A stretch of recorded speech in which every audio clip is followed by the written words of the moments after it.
बर्हापीडं नटवरवपुः कर्णयो कर्णिकारं बिभ्रदवासः कनककपिशं वैजयन्तीं च मालाम् रन्ध्रान् वेणो रधरसुधया पूरयन् गोपवृन्दैर्वृन्दारण्यं स्वपदरमणं प्राविशद्गीतकीर्तिः।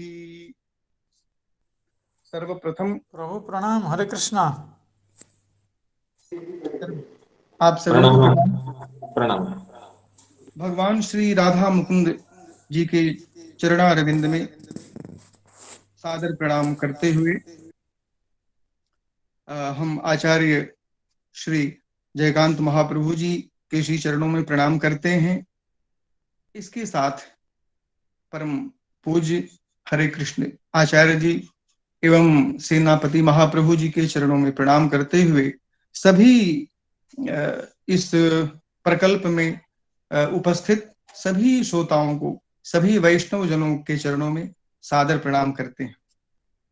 कल हम लोग इतनी अच्छी कथा सुन रहे थे, थोड़ी देर से मैं सुन पाया। इति खर पवन चक्रपां सुवर्षै सुत पदवीम बला विलक्ष्यमाता अति करुण मनुस्मरन्त शोचत् भुवि पतितामृतवत्सका यथा गौः रुदित मनु निशम्य तत्र गोप्यो भृशमनुतप्त धियो श्रुपूर्ण मुख्यः रुरुदुरनुपलभ्य नन्दसूनुं पवन उपारत पां सुवर्ष वेगे तृणावर्त शान्तरयो वात्यारूपधरो हरन् कृष्णं नभो गतो गन्तुं नाशक्नोत् भूरिभारभृत् तमस्मानं मन्यमान आत्मनो गुरुमत्तया गले गृहीत उत्सृष्टुं नाशक्नोदद्भुतार्भकम्। बहुत समय न लेकर के एक बात मैं जरूर कहूंगा। कल की व्याख्या में इतनी बड़ी बात गुरुजी ने कही। एक तो सबसे पहले पांशु शब्द के दो अर्थों को आपने प्रकट किया, तस्याथुरन्यास पवित्र पांशु, और इसके बाद एक वेद की बहुत बड़ी अच्छी श्रुति है, एहि अस्मान मातिष्ठ अस्मा भवतु ते तनु। तो इस प्रसंग में अश्मवंतम की व्याख्या भगवान की तमस्मानम की। इसके बाद जो है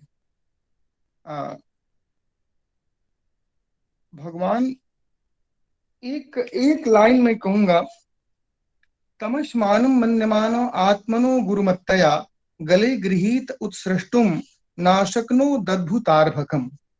इसकी व्याख्या करते हुए गुरुजी ने बहुत बढ़िया बात कही, और मैं सारी टीकाओं को देख लिया लेकिन किसी टीका में वो बात नहीं मिली।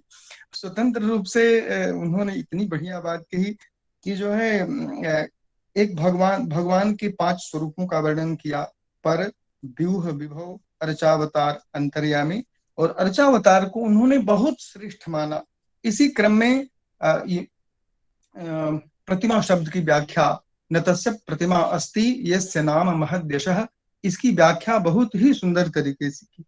एक बात मैं अपने से यहाँ कहना चाहता हूँ, तमस्मानं मन्यमानः आत्मनो गुरुमत्तया, आत्मनः गुरुमत्तया तमस्मानं अस्मानं मन्यमानः, अर्थात आत्मनः गुरुमत्तया तम अद्भुतार्भकम अस्मानं मन्यमानः।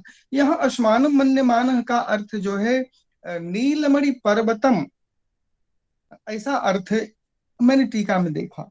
तो यदि भगवान को इस तरह से भी तृणावर्त मानता है तो कहीं कोई दिक्कत नहीं है, क्योंकि भगवान नील सरोरुह नीलमणि नील नीरधर श्याम लाजहि तन शोभा निरख कोटि कोटि सतकाम। और दूसरी बात यह है कि यदि इस रूप में नीलमणि पर्वत के समान यदि भगवान को देख रहा है तृणावर्त, तो भगवान तो परम चतुर है इसमें, क्योंकि मल्ला नाम सरिंद्र नाम में प्रसिद्ध ही है। जो जिस जिस दृष्टि से देखता है उसको भगवान उस रूप में दिखाई देते हैं। इसलिए कदाचित यदि तृणावर्त भगवान को इस रूप में भी देखता है, नीलमणि पर्वत के समान तो भगवान का स्वरूप ही है, इसलिए कहीं कोई दिक्कत नहीं है। और इसी दृष्टि से अब हम सीधे जो है गुरु जी के श्री चरणों में निवेदन करेंगे कि आप जो है अपने मधुर वाणी से हम लोगों को कथा सुधा का पान कराएं। श्री श्रद्धेय गुरु जी।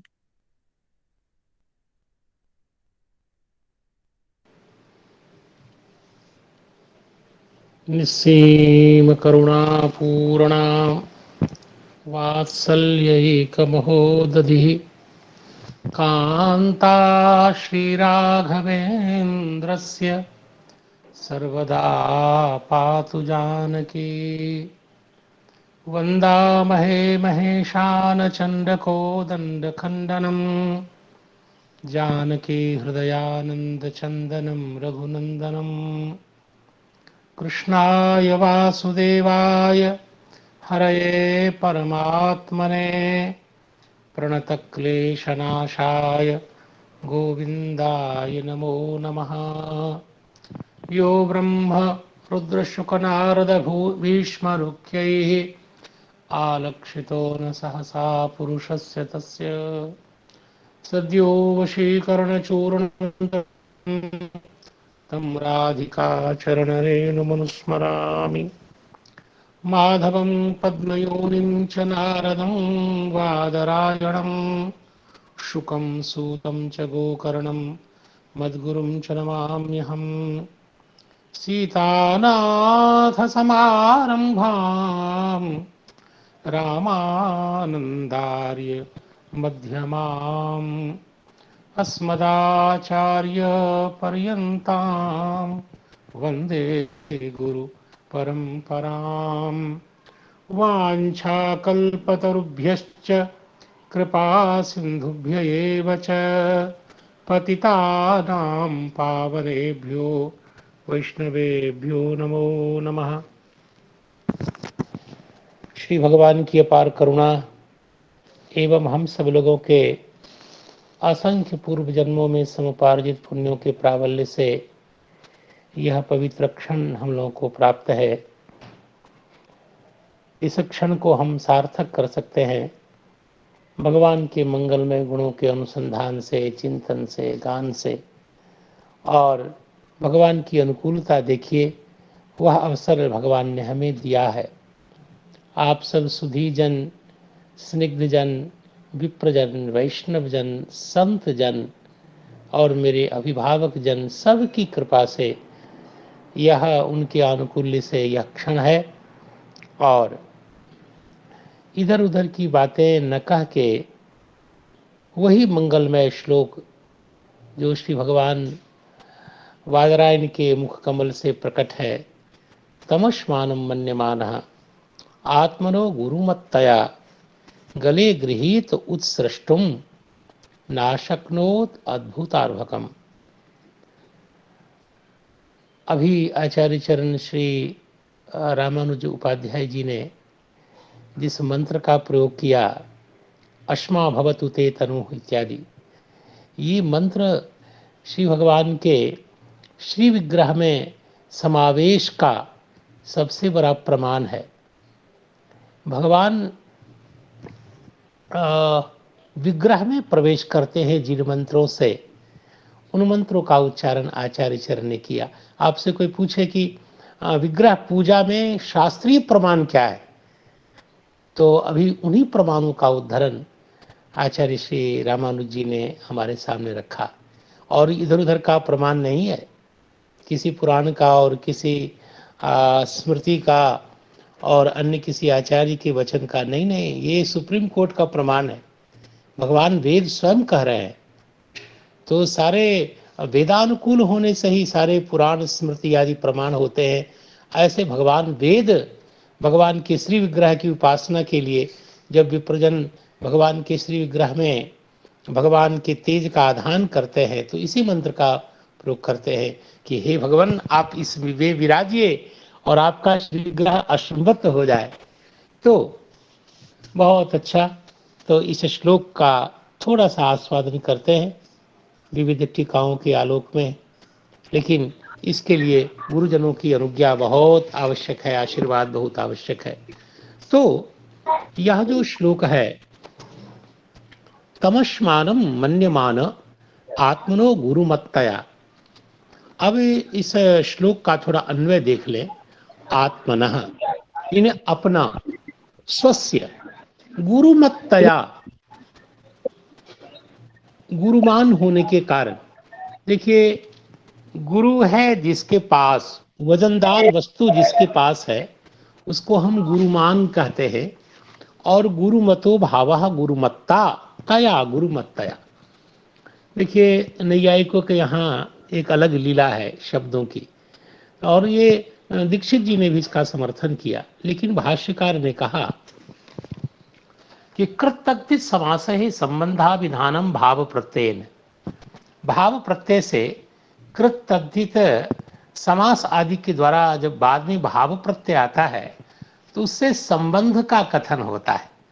इसका मतलब गुरुमान का संबंध, ये गुरुमत्ता का तात्पर्य है। और अपने आप के गुरुमान का संबंध वस्तुतः इसी विग्रह के कारण आचार्यों ने मत्वर्थ में लक्षणा आदि की बात कही है। तो केवल गुरु योग नहीं है, गुरुमान किसी वस्तु का संबंध होने के कारण अपने आप तो क्या हुआ, नाशक्नोत, वह तृणावर्त समर्थ नहीं हो पाया। अद्भुतार्भकम उत्सृष्टुम, वो दुखित तो हो गया वजन से, लेकिन अद्भुत अर्भक को वह उत्सृष्ट नहीं कर सका, गिरा नहीं सका, अपने से अलग नहीं कर सका। और उसमें कारण है गले गृहीता, श्री भगवान ने उसे कंठ से पकड़ रखा था। तृणावर्त अपने से भी भारी होने के कारण अद्भुत शिशु को, जो नील पर्वत के समान था, उनका पर्वत, उस नील गिरी को पर्वत मानो समझता हुआ श्री भगवान के द्वारा गल से गृहीत होने के कारण, पकड़ा हुआ होने के कारण अपने से भगवान को अलग नहीं कर सका। यह उस पद का साधारण अर्थ है। तो अब देखिए यहां आत्मनः में आप पंचमी और षष्ठी दोनों कर सकते हैं। आत्मनः गुरुमत्तया, आत्मनोपि गुरुमत्तया, अपनी अपेक्षा भी ज्यादा गौरव होने के कारण, और स्वस्य गुरुमत्तया, स्वयं के गुरुमान होने के कारण, अर्थात गुरुमान वस्तु के संसर्ग होने के कारण ऐसा वह करता है।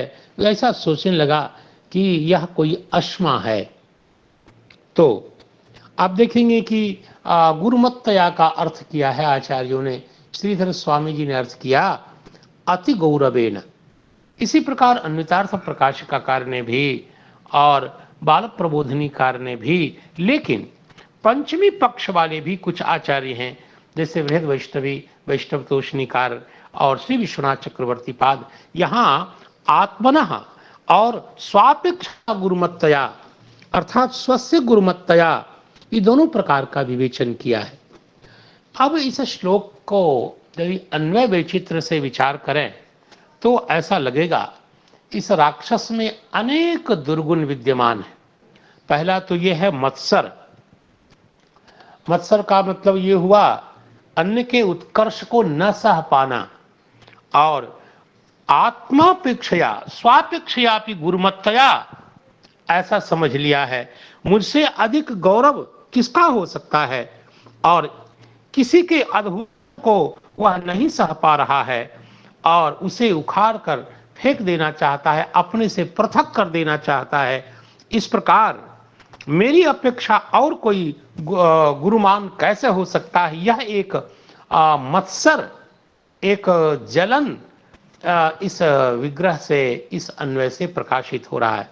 आपको ये, जब श्री हनुमान जी महाराज रावण को समझाने गए तो उचित क्या था?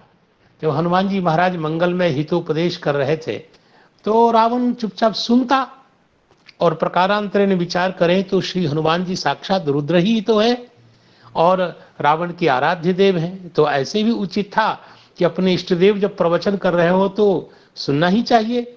लेकिन उसकी विचित्र स्थिति देखिए, वो हनुमान जी का मुंह देख रहा था और कह रहा था, मिला हमें कपि गुरु, बताओ अब बंदर भी हमको उपदेश देगा?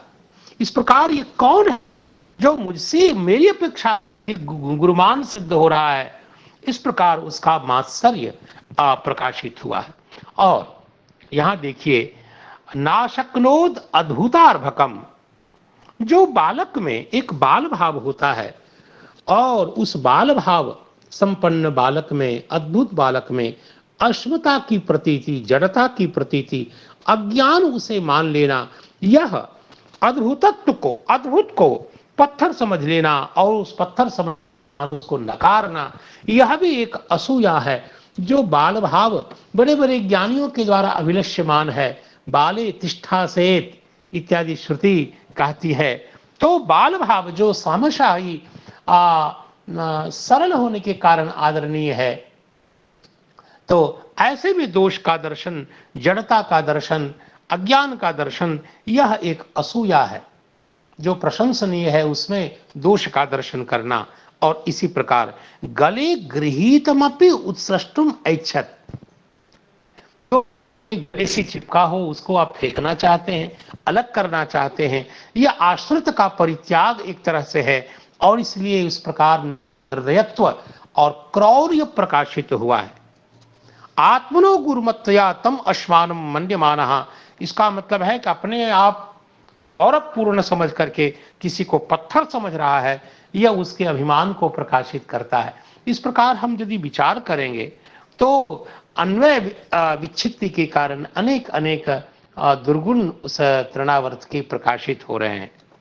अब देखते हैं श्री शुकाचार्य भगवान के इस मंगलमय पद्य में श्रीधर स्वामी जी कहते हैं कि गुरुमत्तया अति गौरवेन तम तथा अश्मानम अश्मवंतम पर्वत प्रायम मन्यमानः, उस बाल श्री कृष्ण भगवान को, उनको तथा अश्मानम, उस प्रकार का पत्थर मान लिया।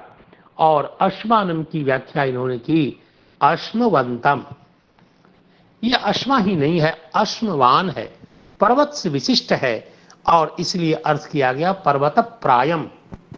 ये लगता कि कोई पहाड़ है, ऐसा ऐसा मानता हुआ। और तेनैव,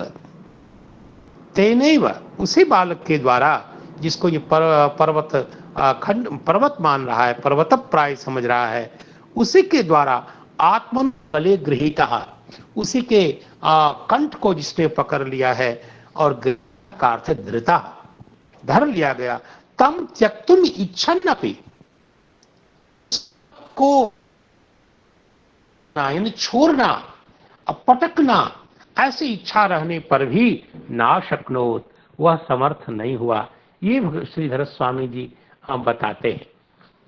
अब वंशीधराचार्य ने यहाँ कहा कि यहाँ जो अश्म पद है उसे आप जब अश्मान मान ही रहे हैं आप, तो अश्म पद को यहाँ लाक्षणिक मानिए, और लाक्षणिक मानते हुए तद्वत परक मानिए।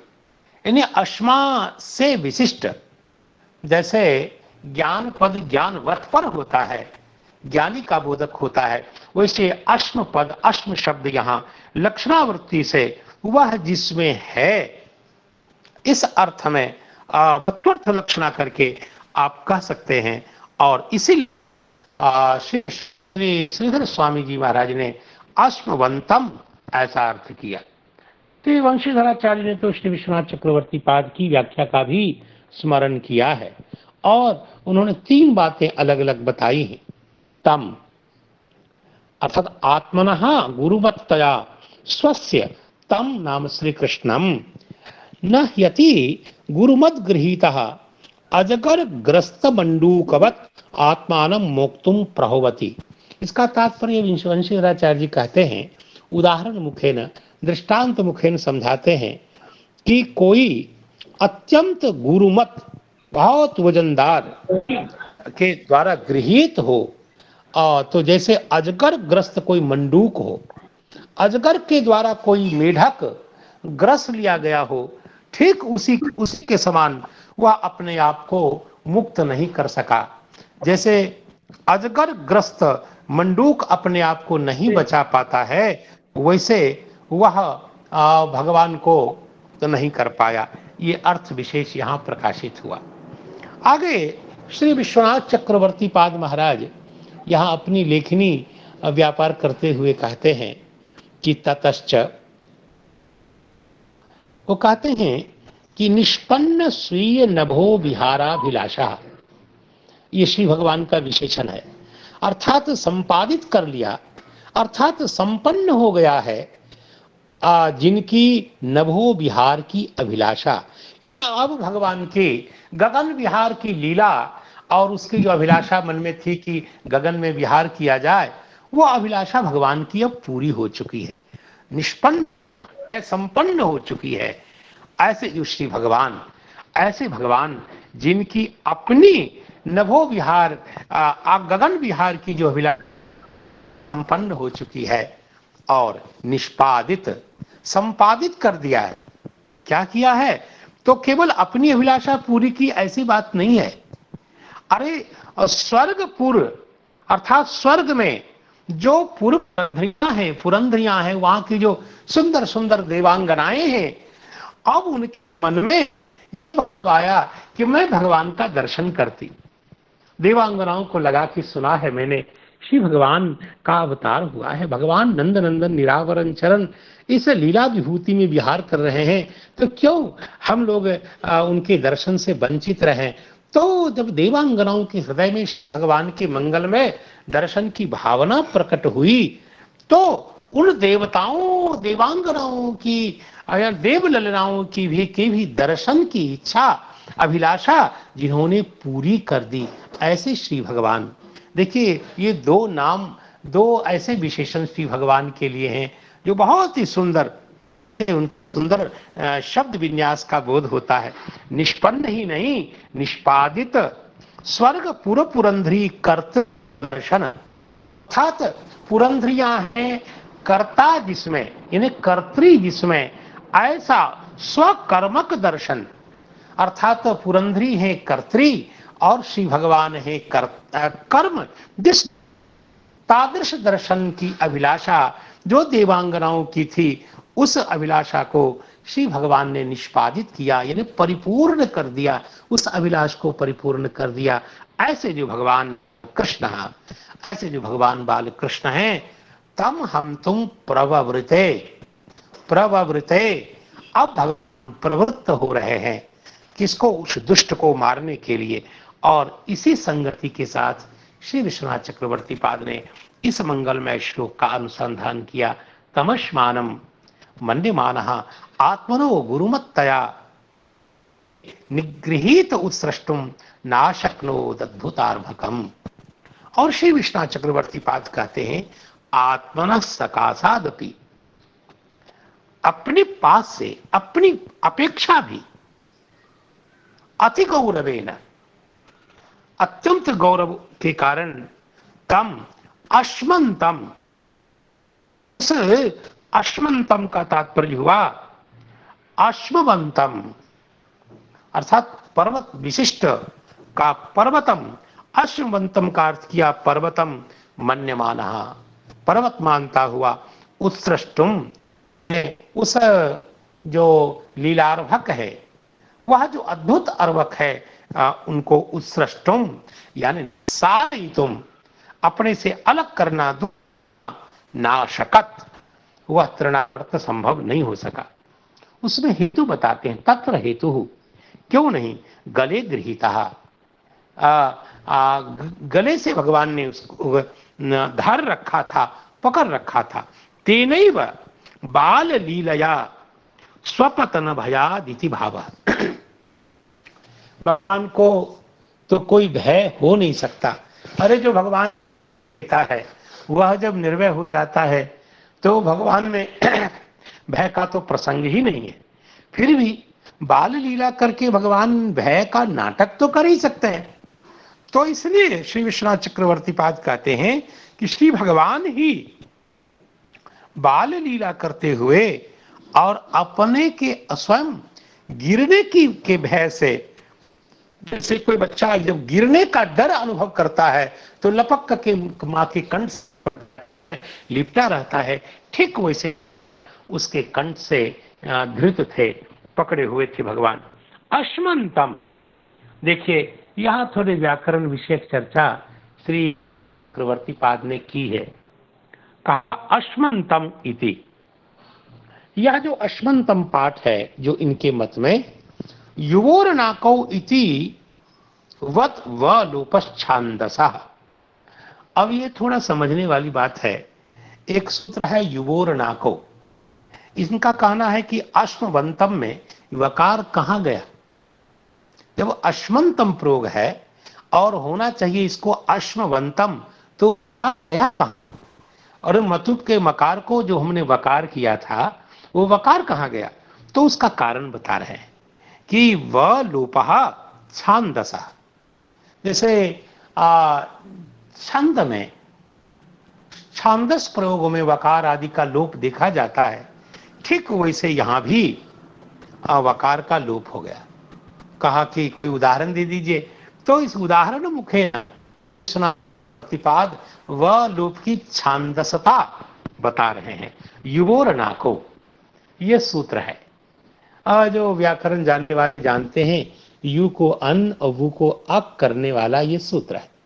ठीक है, तो इस सूत्र से कोई ज्यादा मतलब नहीं है। मतलब है कि युवो हो, जो निर्देश है, देखिए यु भू ऐसा होगा, और तयो हो तो यो कैसे बनेगा?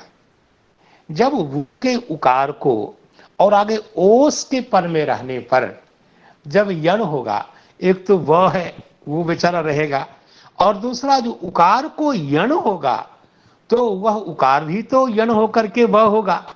तो स्वाभाविक रूप से यहां दो वकार होना चाहिए, लेकिन यहां एक ही वकार दिख रहा है युवोरनाको में। युवोह, युवोह ऐसा कुछ होना चाहिए था, लेकिन वकार, जैसे भगवान सूत्रकार स्वयं पाणिनि वकार लोप का निर्देश करते हैं, अर्थात वकार रहित करके युवोह का निर्देश करते हैं, ठीक वैसे ही यहां भी छांदस वकार का लोप है, ऐसा आप समझिए। का ठीक है, कुछ लोग इसको अश्मानम ऐसा पाठ मानते हैं। क्या मानते हैं? अश्मानम। तो जो अश्मानम पाठ मानते हैं उनके मत में मतुप का लोप हो गया। अश्म प्रकृति मात्र का निर्देश हुआ और मतुप प्रत्यय का लोप तो देखा ही जाता है बहुत जगह, सूत्र में तो बहुत जगह देखा जाता है। अर्श ये चाहे ये बहुत अनेक सूत्र हैं। जैसे कल ही मैंने एक सूत्र का उच्चारण किया, वत्सांसाभ्याम काम बले, वहां काम का अर्थ है कामवती, कामे बले इन्हें बलवती, ऐसे देख लीजिए। जैसे आप एक और सुंदर देख सकते हैं, एक जो उदाहरण है, बहुत ही सुंदर सूत्र है, अंग विकार, ये अंग विकार है, वहां भी अंग विकार से अंग नहीं है, वहां अंग विकार है। तो अंग पद से अंगी का बोध कैसे होगा? स्वाभाविक है, अर्श आदित्वात अच करते हैं, तब अंग पद का अर्थ होता है अंगवान या अंगी, और इसलिए वृत्ति में अंगिनो विकार लक्ष्यते, ये न विकृते न अंगे न अंगिनो विकार लक्ष्यते, ऐसा अर्थ प्राप्त होता है। तो जैसे वहां सर्वत्र मत्वर्थ प्रत्यय का लोप देखा जाता है, मतुप, जैसे जहां जहां गुणवचन होता है वहां तो मतुप लोप होता ही है। नैयायिकों को वहां लक्षणा फक्षणा करनी पड़ती है, और वैयाकरण लोग कहते हैं लक्षणा आदि करने की जरूरी कहा। यहाँ तो स्वयं मुख्य वृत्ति से ही, शक्ति के द्वारा ही इस अर्थ का प्रकाशन हो रहा है, तो लक्षण आदि की जरूरी नहीं है। जैसे नीलो घट में जैसे मत्वर्थ प्रत्यय का जो मतुप का लोप हुआ है गुण वचन होने के कारण, तो लोप हुआ है, अर्थात लुप्त होने पर भी वहां मत्वर्थ मुख्य वृत्ति से ही भाषित है, लक्षणा की कोई जरूरी नहीं है। तो चलिए, ये सब तो विवाद और बवाल की बात है। अभी हम मूल धारा में आवे। श्री विश्वनाथ चक्रवर्ती पाद इस शास्त्र की चर्चा करते हैं और हमारे इस विचार का जो मुख्य विषय श्री विश्वनाथ चक्रवर्ती पाद के चरण कमल में प्रणाम करना है, तो उनकी वाक्यावली की उपेक्षा तो नहीं कर सकते। और तीसरे प्रकार के पाठ की चर्चा करते हैं। वो कहते हैं कि अस्मारणमिति पाठे तमस्मारणम, ऐसा कुछ लोग पाठ मानते हैं और उनके मत में ये ऋण शब्द जो है ये अनेक अर्थों में प्रयुक्त होता है। हम लोग बचपन में पढ़ते थे वो ऋणारणम, दशारणा इत्यादि शब्द में वहाँ ऋण शब्द नदीवाचक, समुद्रवाचक, अनेक अर्थों में, देशवाचक अनेक अर्थों में ऋण शब्द का प्रयोग। और यहाँ भी वो कहते हैं कि अस्मार्णवम, ये उसका अर्थ होगा और तात्पर्य होगा शिला समुद्रमिव मन्यमानः। ये मन्यमानः के कर्म के रूप में इस पद का उपादान है। तो अस्मार्णवम का तात्पर्य हुआ शिला समुद्रम इव इत्यर्थः। तो ये सारी बातें श्री विश्वनाथ चक्रवर्ती पाद ने अपनी टीका में ये पाठ भेद को लेकर के विचार किया और अन्यतार्थ प्रकाशकार ने पाठ भेद को स्वीकार किया। वो तो कहते हैं अर्ण शब्देना वर्णार्थेन, यहाँ अर्ण का अर्थ है वर्ण, और जिसके द्वारा प्रभा का कथन होता है अश्म पदेना, और अश्म पद के द्वारा लक्षणा आदि के द्वारा हम अश्म से पर्वत को समझ सकते हैं और अर्ण पद से हम नील को समझ सकते हैं। सुंदर प्रभा संपन्न नील पर्वत यानी नीलमणि का हम अनुसंधान कर सकते हैं। ऐसा कुछ संकेत अन्वितार्थ प्रकाश का कार्य ने किया है। तो इसी प्रकार श्री बालक प्रबोधनीकार ने भी कहा है कि आखिर क्यों नहीं वह उत्सर्जन कर सका, तो आपको गले निगृहीत अनेन, इससे पता लगता है कि तेना, उस तृणावर्त के द्वारा वाक्यारूपम परित्यज्य दैत्य रूपम गृहीतम। और इससे पता लगता है कि इस तृणावर्त ने वह जो बवंडर का रूप था उसका परित्याग करके और अपने वास्तविक दैत्य रूप को धारण कर लिया। ऐसा ननु ननु बालस्य तस्य हस्तो गृहीत्वा कंठम मोचयित्वा कथम न त्यक्तवान। एक मन से कोई प्रश्न कल्पित कर श्री वल्लभाचार्य की परंपरा में पुष्टि मार्ग के टीकाकार हैं, उन्होंने कहा अरे हाथ को हटा करके, बलपूर्वक हाथ को हटा करके और अपने कंठ को छुड़ा करके उस बालक को क्यों नहीं गिरा दिया, क्यों नहीं छोड़ दिया। इस पर कहते हैं तत्र हेतु गर्भ विशेषण माहा, अर्थात यह जो विशेषण दिया गया श्री भगवान के लिए कि अद्भुतार्भकम, अद्भुत जो अर्भक है, तो ये अद्भुतता यही है कि वह छुड़ा नहीं सका, क्योंकि महाबलवान है भगवान। यम गृह्णाति त्यजति, क्या बात है। श्री भगवान जिसको स्वीकार करते हैं सहसा उसका परित्याग नहीं करते, किंतु संसारात मोचयत्येव, संसार का उद्धार करके ही उसको छोड़ते हैं। तो उसका संसार लोप करा ही देते हैं, संसार से होते हैं। ऐसी उनकी प्रकृति है, यह उनकी अद्भुतता है। इसकी ओर संकेत श्री बालक प्रबोधनीकार ने किया है। और श्री सुबोधनीकार श्री वल्लभाचार्य यहाँ अद्भुतता की बात कहते हैं। अद्भुत अर्भक हैं ये भगवान, अद्भुत बालक हैं। तो अद्भुत का तात्पर्य क्या किया, उन्होंने लिखा अलौकिक है। और अलौकिक तात्पर्य क्या हुआ, कहा त्याजने क्रियमाने संबंधो भवति। यदि हम जबरदस्ती उसको छुड़ाएंगे तो संबंध होगा। संबंध होगा क्या, जैसे यदि कोई व्यक्ति अपने, संबंध तो भेद में होता है ना, संबंध में तो संबंध क्या होगा, संबंध जब तक भेद करेंगे, अपने से पृथक करेंगे, तब किसी के साथ संबंध होगा। यद्यपि संबंध स्वरूप संबंध भी होता है और अनेक प्रकार के संबंध होते हैं, कोई बात नहीं। आचार्य चरण को प्रणाम प्रणाम। तो कह रहे हैं कि यदि हम पृथक करते हैं, इस प्रकार स्फुट भेद की प्रतीति होती है और तो स्वाभाविक है कि वहां भेद हो तो संबंध है, तो भेद है। इसलिए कहते हैं कि त्याजने क्रियमाणे संबंधो भवति। लेकिन इनकी लीला तो बड़ी विचित्र है। अद्भुतता इसी अर्थ में है, विपरीता ही भगवत लीला। और वह क्या है? ये भगवान तो सब प्रकार से विचित्र है। इनका नाम विचित्र है, इनका चरित्र विचित्र, और इनकी मधुर मधुर लीला विचित्र, और इनका श्री विग्रह परम विचित्र। देखिए ना, त्रिभंग ललित चारु कौस्तुभे न विराजिता।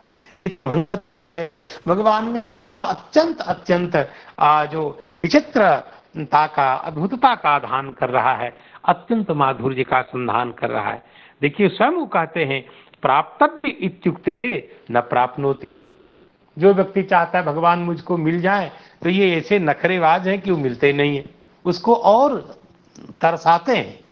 और जो जो छोड़ना चाहता है, त्यज्यते, जो मुक्त होना, बचना चाहता है, उसको जल्दी छोड़ते नहीं। ये भगवान की विचित्र लीला है। स्वयं श्री वल्लभाचार्य जी महाराज इस प्रकार कहते हैं कि प्राप्तव्यः इत्युक्ते न प्राप्नोति न प्राप्तो भवति इत्यर्थः। और त्यज्यते, जो भगवान से अलग होना चाहता है, भगवान उसको छोड़ ही नहीं रहे, न त्यक्तो भवति। जैसे काव्य में जो वक्रोक्ति होती है, टेढ़ापना है, कथन का जो एक वक्रता है, वह कई आचार्यों ने उसे काव्य की आत्मा के रूप में प्रतिष्ठापित किया है। वैसे ये भगवान की चरित्र की जो मधुरता है, यह जो वक्रता है, उनकी प्रकृति, ओह क्या बात। देखो, ये तो मैं होके बता रहा हूँ, श्री भगवान के तो अनंत रूप हैं, सब अपनी जगह ठीक हो सकते हैं, लेकिन इस रूप ने बड़े बड़े मनुष्यों को, बड़े बड़े ज्ञानियों को, बड़े बड़े रसिकों को ऐसा पागल कर दिया। अरे लंगोटी छाप महात्मा के कटी में सूत्र भी नहीं है, ऐसे ऐसे महात्माओं को पागल बना दिया इसी दिव्य झांकी ने। इसलिए इनको तो निश्चित रूप से त्रिदेव से विलक्षण और भगवान नारायण से भी नितांत विलक्षण, ये कुछ अद्भुत ही तत्व हैं जो सबसे विलक्षण हैं। ऐसा आचार्यों ने लीला गान के समय, चरित अनुसंधान के समय प्रतिक्षण अनुभव किया है। इसलिए ऐसे सुंदर नीलमणि के चरणों में प्रणाम जो न करे, मुझे नहीं लगता, जो नीलमणि का बन के न रहे, मुझे लगता है कि संसार में उससे भी बड़ा अभागा कोई हो सकता है, ये मैं समझ नहीं पा रहा हूं। इस प्रकार आचार्यों ने विविध टीकाओं के आलोक में इस मंगलमय श्लोक को समझने की चेष्टा की। अब अगला जो श्लोक हमारा है उसको देखें, और वह श्लोक है, गल ग्रहण निश्चेष्टो दैत्यो निर्गत लोचनः अव्यक्तरावो न्यपतत सहबालो व्यसुर व्रजे। अब इसका सीधा अर्थ है कि कंठ के पकड़े जाने के कारण, गले के ग्रहण के कारण निश्चेष्ट, जो निश्चेष्ट हो चुका है, वह दैत्य तृणावर्त निर्गत लोचना, उसकी आंख अब निकल चुकी है, और अव्यक्त रावः, अब तो वो बोल भी नहीं पा रहा है, और इस प्रकार व्यसुः, प्राण रहित होकर वह व्रजे न्यपतत, लेकिन एकाकी गिरा। क्या का नहीं, सहबाला, श्री भगवान भी साथ हैं। तो श्री भगवान के द्वारा उस तृणावर्त के उद्धार का एक मंजुल प्रसंग इस श्लोक के रूप में हमारे सामने है। अब देखिए, आचार्यों ने बहुत अधिक विचार टीकाकार ने इसमें नहीं किया, फिर भी हम एक बार देख लेते हैं आचार्यों ने इस पर किस प्रकार से दृष्टि निक्षेप किया है। तो श्री सीताराम बस, और श्रीधर स्वामी जी ने तो कुछ विशेष इस पे नहीं लिख करके, श्री वंशीधराचार्य ने जरूर कुछ लिखा है, हम उसका विचार कर लेंगे मध्य मध्य में। तो श्री भगवान व्यसुर दैत्य व्रजे न्यपतत, प्राण रहित होकर के वह तृणावर्त दैत्य अब व्रज में गिर गया। न्यपतत, श्री भगवान की निग्रह लीला भी बहुत अद्भुत है। श्री भगवान ने मानो जीवन धारा के सातत्य को कैसे निरुद्ध कर दिया, यह अत्यंत दर्शनीय है। और इस रूप में यह रजोगुण है। और रजोगुण कोई विषय में आप जानते हैं, प्रवृत्ति एवं स्फूर्ति, यही तो इसका लक्षण है। तो शरीर के सभी महत्वपूर्ण अंगों की अपेक्षा हृदय में भगवान निवास करते हुए सर्वत्र जीवन गति स्फूर्ति का संचार करते हैं। आप सब जानते हैं, हृदय ही भगवान का प्रधान कार्यालय है और मानो पावर हाउस है। वहीं से सारी शक्ति संचारित होती है शरीर में। जैसे जल प्रवाह के रोकने के लिए हम क्या करते हैं, कभी कभी पाइप को दबा देते हैं, वैसे श्री भगवान ने उसकी जीवन धारा की नली को ही दबा दी और गलत ग्रहण कर लिया, जिससे उसकी सारी स्फूर्ति प्रवृत्ति बंद हो गई। स्वयं भगवान शुकाचार्य कहते हैं गलत ग्रहण निश्चेष्टा। और श्री वैष्णव तोषणीकार ने यहां लिखा है कि हस्त पाद निक्षेपादो अशक्ता। अब हाथ पैर को पटक सके ऐसी शक्ति भी उसके पास नहीं है। इस प्रकार वह अत्यंत असमर्थ सा हो गया भगवान के द्वारा गले के गृहीत हो जाने के कारण। जब जीवन रस निकलना बंद हो गया तब देखने की शक्ति भी गई। अब देखिए, कोई व्यक्ति मरता है तो मरने का जो क्रम है लगभग उसी क्रम का निर्वाह यहां हुआ। आंख में देखने की शक्ति तो अमूर्त है और वह गई तो मानो उसके साथ ही यंत्र जो मांस पिंड के रूप में है वह मांस पिंड भी बाहर आ गया। और जिसे श्री वंशीधराचार्य अपनी व्याख्या में कहते हैं निर्गत लोचनः का तात्पर्य क्या हुआ, बहिरागत नेत्र मांस पिंड। देखिए, आंख किसको कहते हैं? आंख तो कहते हैं देखने की शक्ति को, जिससे हम विषय देखते हैं, रूपी द्रव्य का साक्षात्कार करते हैं, वह नेत्र है, वह इंद्रिय है। लेकिन यह जो आप जिसे आप देखते हैं, आंखें बहुत सुंदर उंदर हैं, या आंखें सुंदर अधिक कुछ नहीं होती हैं, ये मांस पिंड है। और अन्यथा तो आप जान ही रहे हैं। तो बहिरागत नेत्र मांस पिंड है, बस उसका मांस पिंड आंख ही बाहर आ गई है। जैसे मानो ऐसा आप सोच सकते हैं, जैसे रेडियो स्टेशन नहीं पकड़ता है तो जो आवाज, तब आवाज स्पष्ट नहीं होती है, अब तो उसकी ऐसी दशा हो गई कि अव्यक्त रावः। श्री वंशीधराचार्य कहते हैं वचना वृत्ति वर्जितः, जो पहले बार बार शब्द को दोहराता था, घनघोर शब्दों को, अब उससे वो वर्जित हो गया है। पहले एक बात तो बार बार दोहराता था, अब स्फुट भाषण भी बंद हो गया, बस चिल्लाता है। न व्यक्त रवो यस्य, अब व्यक्त है रव जिसका नहीं, अर्थात अत्यंत राव तो है नहीं, किंतु न व्यज्यते रावो इति अव्यक्त रावः, जिसकी ध्वनि अब प्रकट नहीं हो रही है। इसका अर्थ हुआ अब उसका बोलना भी बंद हो गया। उस तृणावर्त की शब्द का शब्द विन्यास, मतलब बोलना भी जब बंद हो गया, आखिर ये जो शब्द है, ध्वनि है, ये वायु ही तो है। इसलिए आचार्य लोग कहते हैं न व्यक्तः किम उक्तम इति बोद्धुम अशक्यः रावः यस्य, अर्थात जिसकी ध्वनि, जिसकी आवाज, जिसके शब्द समझ में नहीं आते कि ये क्या बोल रहा है, इस प्रकार की दशा उसकी हो गई। और रावः का अर्थ है आर्तनाद। भगवान को ढोने के कारण अब वो तो बिल्कुल विचित्र दशा को प्राप्त हो गया। तो ऐसा है लोग के शरीर निश्चेष्ट हो जाने के बाद भी ध्वनि सक्रिय रहती है, लेकिन भगवान ने वह भी जब बंद कर दी। जैसे किसी किराएदार को मालिक क्या करता है, कभी बंद कर देता है तो आना जाना बंद कर देता है, तो उसे घर छोड़ करके जाने के अतिरिक्त और कोई दूसरा विकल्प नहीं होता। वैसे कहते हैं कि अब कोई विकल्प नहीं है, व्यसहो, प्राण ने भी उसका शरीर छोड़ दिया, अर्थात विगताः अस्मा यस्मात् स व्यसः, अर्थात निष्प्राणः, अब वो तृणावर्त निष्प्राण हो गया। असु शब्द का अर्थ कैसे क्या है, देखिए, अस्यन्ति अस्यन्ते वा इति अथवा असुक्षेपण धातु से बनने वाला ये असवह है। अथवा यूं कहे अस्यते दीप्यते इति, असदीप्तो धातु से बनने वाला यह असव है। तो सारी प्रवृत्ति समाप्त हो गई और मानो उसकी सारी चमक अब समाप्त हो गई है। प्राण ही धारक होता है ना, और जब वही निकल गया तो निराधार होकर के शुकाचार्य भगवान कहते हैं व्रजे न्यपतत, अब ब्रज में जाकर के गिरा। और ब्रज में गिरा, इसका क्या तात्पर्य है?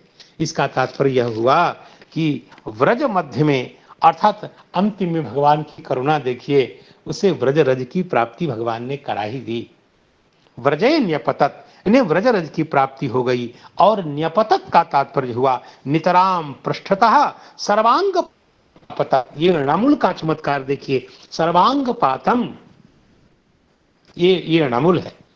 जैसे यम यम ब्राह्मणम जानाति तम तम भोजयति ब्राह्मण वेदयति इत्यादि में जैसे ऋणामूल आदि का दर्शन होता है, वैसा कुछ दर्शन सर्वांग पातम अपतत, सभी अंगों से ऐसे पृष्ठ को करके धराम से गिर गया, पूरा शरीर ब्रज रज से संस्पृष्ट हुआ, ऐसा ज्ञात हुआ। श्री सुखदेव भगवान मानो इसी श्लोक के ब्याज से बहुत बड़ी बात कह रहे हैं कि देखिए, यदि भगवत प्रदत्त साधनों का आप दुरुपयोग करेंगे तो वह सब धीरे धीरे सीज कर लिया, मानो उसको जब्त कर लिया जाएगा। देखिए ना, इसने भयानक चेष्टा की थी और इसे निश्चेष्ट बना दिया। दूसरों की आंखों में धूल इसलिए झोंकी थी और इसलिए इसकी आंखें बाहर आ गई। भीषण शब्द से भयाक्रांत किया था गोप लोगों को, गोपिकाओं को, अब वह कंठ अवरुद्ध कर दिया गया और अपने प्राण का बल का दुरुपयोग किया। प्राणाः उत्क्रामन्ति, प्राण के बल से ही व्यक्ति उड़ पाता है और इसलिए ऊपर उड़ रहा था, अब उसे निष्प्राण होना पड़ा और वह निष्प्राण हुआ। सब शक्ति साथ छोड़ देती है, लेकिन क्या बात है, आत्मा का श्री भगवान साथ नहीं छोड़ते। आचार्य लोग कहते हैं कि यह जीवात्मा की भी आत्मा भगवान है, भगवान आत्मा की भी आत्मा है, और यह जीवात्मा नरक में भी जाता है अपने कर्मानुसार पाप के कारण, तो उस जीवात्मा में भी अंतर्यामी के रूप में भगवान वहां भी विद्यमान रहते हैं। ऐसा आपका सुहृद कोई हो नहीं सकता जो सभी अवस्था में आपके साथ रहे। मुझे तो लगता है आप अपने से भी अत्यंत में किसी को देख सकते हैं है, नित्य साचर होने के कारण। वो आख्यान प्रसिद्ध ही है, श्री सीताराम सीताराम जो आख्यान है, श्री नारद जी महाराज ने श्री उनको सुनाया, कर्मनिष्ठ जो थे, तो उसमें जीव को यह जीव के परम मित्र हैं अभिज्ञात, जो हमेशा पता तो नहीं लगता, उनकी प्रतीति नहीं होती, लेकिन वो हमेशा उसके साथ रहते हैं। कभी भी पुरंजन को, जीवात्मा को भगवान छोड़ते नहीं। इसलिए यहाँ देखिए, उस राक्षस के साथ ही भगवान, राक्षस का शरीर गिरा, भगवान साथ ही आए हैं। इसलिए वहां लिखा है कि सहबालः, सहबालः का तात्पर्य क्या हुआ? सहबालः व्यसुर व्रजे, अर्थात जब तक व्रजरज की प्राप्ति भगवान ने नहीं करा दी, तब तक भगवान ने उसे छोड़ा नहीं। यह अर्थ विशेष भाषित हो रहा है। ये जिनको पकड़ते हैं उद्धार किए बिना उसका साथ नहीं छोड़ते। श्री वैष्णव तोषणीकार अनुग्रह करते हैं कि श्री भगवान ने ऐसा क्यों किया। पहले पूतना ने मरते समय पाद विक्षेप के कारण, हाथ पैर पटकने के कारण जो भीषण ध्वनि से ब्रजवासियों को भयाक्रांत कर दिया था, भयभीत कर दिया था, श्री भगवान को लगा वो पूतना वाली घटना में, पूतना के उद्धार के समय जो लीला हुई, वो जो बातें हुई, वो बात इसके समय नहीं होनी चाहिए, वो बात फिर यहाँ नहीं होनी चाहिए।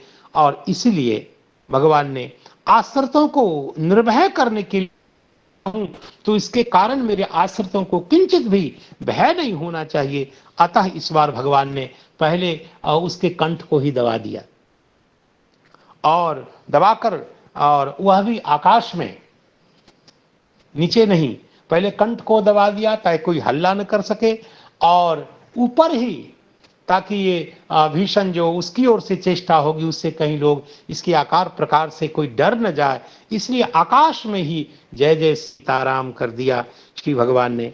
और इसीलिए ही भगवान चलाकर स्वयं अपना हरण करवा लेते हैं, क्योंकि भगवान इसी रूप में उसके उद्धार का निश्चय कर चुके हैं। तो वैष्णव तोषणीकार ने बड़ी सुंदर रीति से प्रकाशित की है। मैंने तो उनके वाक्यों का ही आशय आपके सामने रखने की चेष्टा की, और अब जो हमारे सामने मंगल पद्य है उसका उच्चारण करते हैं। तमंतरिक्षात् पतितं शिलायां विशीर्ण सर्वावयवं करालम् पुरं यथा रुद्रशरेण विद्धं स्त्रियो रुदत्यो ददृशुः समेताः। और ये श्लोक बड़ा सरल सिद्ध सा श्लोक है कि तम शिलायाम अंतरिक्षात शिलायाम पतितम, उस तृणावर्त को ददृशु देखा। किन किन लोगों ने देखा? कहा स्त्रियः ददृशु, स्त्रियों ने देखा, गोपांगनाओं ने, व्रजांगनाओं ने देखा, मिलजुल करके देखा। समेताः ददृशु, और रुदत्यः, क्योंकि अभी भगवान के विषय में जानकारी नहीं है कि भगवान कहाँ गए हैं, तो भगवान का वियोग अभी है ही, भगवत विषय चिंतन ये कर ही रही हैं, इसलिए अजस्र विलाप कर रही हैं। इसलिए रुदत्यः क्या देखा? तो शिलायाम अंतरिक्षात पतितम तम ददृशुः, और वो कैसा है? तो कहा करालम, बड़ा विकराल है उस तृणावर्त का रूप। और विशीर्ण सर्वावयवम करालम, विशीर्ण सर्वावयवम करालम का तात्पर्य है कि विशीर्ण है, विशीर्ण विशेषेण शीर्णाः भग्नाः सर्वे अवयवाः यस्य, सारे उसके अंग अवयव छिन्न भिन्न भग्न हो गए हैं, खंडित खंडित से हो गए हैं, ऐसा उसका स्वरूप है। विशीर्ण सर्वावयवम करालम तम ददृशुः, उनको देखा। करालम कहने का तात्पर्य श्री वैष्णव तोषणीकार अनुग्रह पूर्वक कहते हैं कि कठिन तरांगमपि, अत्यंत कठिन तरंग, और अथवा यूं कह सकते हैं करालम रौद्रम भयानकम, उसका जो स्वरूप है उसको देखा। अर्थात आकाश से निश्चेष्ट होकर के जो गिरा है उस विषय में एक सुंदर दृष्टांत प्रस्तुत करते हैं कि वह राक्षस कैसे उस पर्वत पर गिरा। तो कहते हैं कि पुरम यथा रुद्र शरेण विद्धम, जैसे भगवान शिव के शर के द्वारा जैसे पुर नामक राक्षस विद्ध हुआ, और जैसे पुर नामक राक्षस विद्ध होकर के देखा गया, इसी रूप में देखा गया, वैसे यह जो राक्षस है विशीर्ण सर्वावयवम, और अंतरिक्ष से यह पाषाण खंड पर, शिला पर गिर करके गिरा हुआ वह गोपांगनाओं के द्वारा देखा गया। तो इसे सीधा सा अन्वय इसका इस प्रकार होता है। और यह जो विशीर्ण सर्वावयवम करालम, यह जो विशेषण है, यह आप इसमें भी पुरम में भी आप जोड़िए। पुर नामक राक्षस है उसमें भी इसको जोड़िए, यद्यपि पुर नाम का राक्षस है यह भी उतना ही सही है। और त्रिपुर जो 3 पुर हैं जिसकी कथा श्रीमद् भागवत महापुराण में प्रसिद्ध है, उसका भी यह विशेषण बन सकता है। और कहा है आचार्यों ने, अत्रापि विशीर्ण इत्यादि योज्यम समेताः, यशोदा जी के पास में जो विद्यमान थी जितनी गोपांगनाएं, सब ने मिल करके उस राक्षस के शीर्ण सर्वावयव वाले का भयानक शरीर को देखा। अन्योन्यम मिलता, एक दूसरे से मिलती हुई और रोती हुई, और सभी ने एक साथ देखा। यतः, क्योंकि स्त्रियां स्त्री होने के कारण, कोमल स्वभाव वाली होने के कारण, स्नेह विशेष के कारण श्री भगवान में जिनका चित्त आसक्त है, ऐसी गोपांगनाओं ने एक साथ मिलकर के उस भयानक राक्षस के रूप को देखा, ऐसा यहाँ लिखा हुआ है।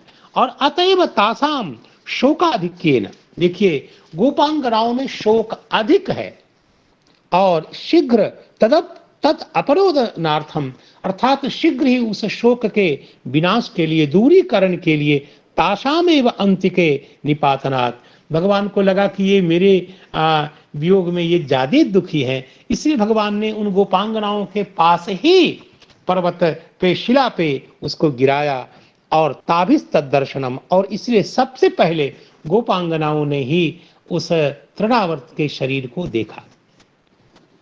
ये चर्चा श्री वैष्णव तोषणीकार ने की है। अब थोड़ी से यह जो दृष्टांत दिया गया, पुरम यथा रुद्रशरेण विद्धम और स्त्रियः रुदत्यो ददृशु समेताः, भागवत जी भी त्रिपुर का विनाश भगवान ने कैसे किया, इसकी चर्चा की गई है, और बहुत स्वल्प समय शेष रह गया है इसकी चर्चा में। श्रीमद् भागवत जी के ही आलोक में जब यह सप्तम स्कंद के 10वें अध्याय की चर्चा आई, और जब श्री नारद जी महाराज युधिष्ठिर जी को कथा सुना रहे हैं, और उसी क्रम में श्री नारद जी ने कहा, एक बार तो ऐसा हुआ युधिष्ठिर, असुरों के द्वारा रुद्र के यश का नाश हो रहा था, उस समय श्री भगवान ने उनके यश की रक्षा की। जब देवताओं ने असुर पर विजय प्राप्त कर लिया, तब सबके सब असुरों ने मायावियों के भी परम गुरु मैं नामक असुर की शरण में जब सब असुर गए, तो मैंने क्या किया, उन असुरों के लिए स्वर्ण की, चांदी की और 3 मायामयी पुरियों का निर्माण कर दिया, और निर्माण करके असुरों को दे दिया, कहा इसी में सुरक्षित रहो।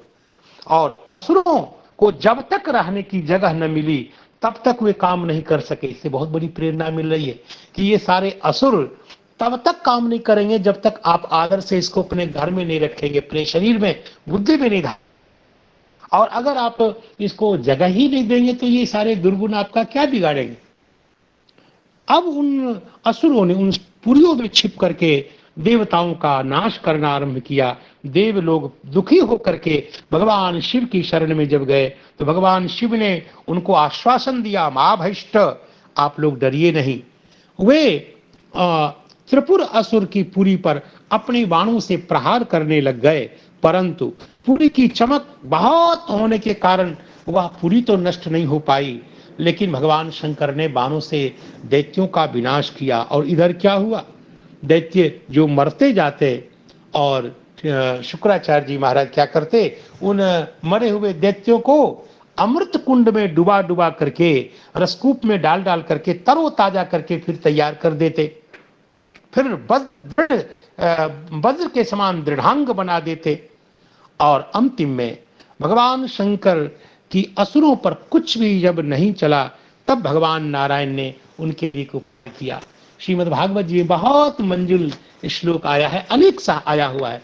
देखिए ना, विलोक्य भग्न संकल्पम विमनस्कम वृषध्वजम तदायम भगवान विष्णु तत्रोपाय कल्पयत, सर्वोपाय विधीश्वर, सकल उपायों को जानने वाले भगवान शिव को बचाने के लिए एक सुंदर उपाय यहाँ की है। और असली में मायावी के प्रति थोड़ी माया तो करनी ही पड़ती है। मैंने एक ग्रंथ में पढ़ा था, यहाँ क्या किया भगवान विष्णु ने, एक उपाय कि ब्रह्मा जी को बनाया बछड़ा, और स्वयं भगवान हो गए गाय, और बछड़ा गाय बन करके और गए और अमृत कुंड को पी लिया। कितनी बड़ी विचित्र बात है कि राक्षस लोग भी गाय को नहीं मारते, वे सब भगवान। एक बार क्या हुआ, एक रामायण में कथा आई है कि रावण ने राक्षसों को गाय बना करके माया से भगवान की सेना को प्रताड़ित करने के लिए भेज दिया। तब विभीषण जी ने कहा, सरकार ये माया है रावण की। तब भगवान ने क्या किया कि एक व्याघ्र बाण का संधान किया, जिस व्याघ्रवान को देख करके वह जो गाय के रूप में परिणत जो राक्षस थे वो डर के भाग गए और अपनी माया का परित्याग किया। इस प्रकार यहाँ देखिए ब्रह्मा बछड़े बन गए, भगवान विष्णु गाय बन गए और तब त्रिपुर में प्रवेश किया और असुर लोग भी उनको मार नहीं पाए और वहां जाकर के और उस अमृत कुंड को पी लिया। और उसके बाद विष्णु ने अपने दिव्य प्रभाव से जो एक दिव्य बाण दिया, वह बाण भगवान शंकर को दिया। भगवान उस बाण में स्थापित किया, उसी बाण से पुर को दग्ध कर दिया। स्वयं भागवत जी का मंगल में श्लोक है, वह कैसे हुआ पुर, जैसे तीन जो पुर थे, यहां तो वर्णन हो शरेण विद्धम, रुद्र के शर से विद्ध हो गया वह, ऐसा वर्णन हुआ। यहां तो दृष्टांत मुखे ने बताया गया, पुरम यथा रुद्र शरेण विद्धम। आचार्यों ने कहा ये बाण ही केवल भगवान शंकर का है, वह भी भगवान विष्णु ने दिया है, लेकिन इसमें तेज का आधान भगवान नारायण ने किया है, जिससे वह पुर दग्ध हुआ, विद्ध हुआ। तो जिस प्रकार भगवान नारायण की कृपा से भगवान शंकर ने त्रिपुर का दाह किया और वह जो त्रिपुर नामक वह जो एक राक्षस विशेष है महाभारत के हिसाब से, वह जिस प्रकार विशीर्ण सर्वावयवम करालम था और ठीक वैसे ही आज तृणावर्त यहाँ धरती पर गिरा है और जब शिला पर गिरेगा तो उसकी यही दशा होगी, विशीर्ण सर्वावयवम करालम। तो इत्यादि इत्यादि की चर्चा है। आज समय हो गया है, इसलिए यहीं विराम लेना सर्वथा उचित है। इसलिए इस श्लोक का उच्चारण एक बार कर लेता हूँ। तमंतरिक्षात् पतितम शिलायाम विशीर्ण सर्वावयवम करालम पुरम यथा रुद्र शरेण विद्धम स्त्रियो रुदत्यो ददृश समेताः। और सारी गोपांगनाओं ने उस मृत तृणावर्त के शरीर को देखा और आगे भगवान की क्या लीला, कैसी लीला है, इसका वर्णन भगवत कृपा से बाद में हो। अभी जितने गुरुजन, जितने आशीर्वाद देने वाले वैष्णवजन, विप्रजन, कथा रसिक जन हैं, सबके चरणों में प्रणाम पुरस्सर कार्तज्ञ प्रकाशन करता हुआ विरत होता हूँ। हरे कृष्णा कृष्ण कृष्ण हरे हरे, हरे राम राम राम हरे हरे।